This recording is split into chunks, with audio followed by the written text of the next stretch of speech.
গ্রাম বাংলার ঐতিহ্যবাহী পিঠার মধ্যে কুলি পিঠা একটি। আমার খুব প্রিয় এই পিঠাটা, খুবই ভালো লাগে।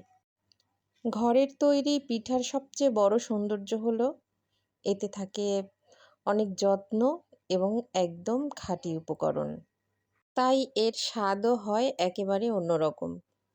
বাইরে থেকে কেনা পিঠার সঙ্গে ঘরে বানানো পিঠার পার্থক্য এখানেই। যদি আপনি দেশীয় ঐতিহ্যের আসল স্বাদ উপভোগ করতে চান, তাহলে অবশ্যই আপনাকে ঘরে তৈরি পিঠার স্বাদই নিতে হবে। কারণ এখানে আসল উপকরণ দিয়েই মূলত পিঠা তৈরি করা হয়।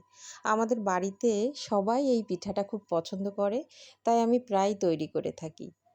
আপনাদের সাথে শেয়ার করলাম, ভালো লাগলো।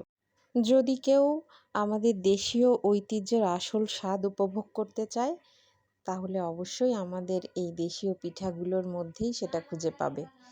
এজন্যই আমাদের গ্রাম বাংলাতে এই পিঠাগুলার চল আজও কমেনি। আর এটা হচ্ছে ধরে রাখার মাঝেই আমাদের সবচেয়ে বড় সার্থকতা। সবাই ভালো থাকবেন, সুস্থ থাকবেন। ধন্যবাদ।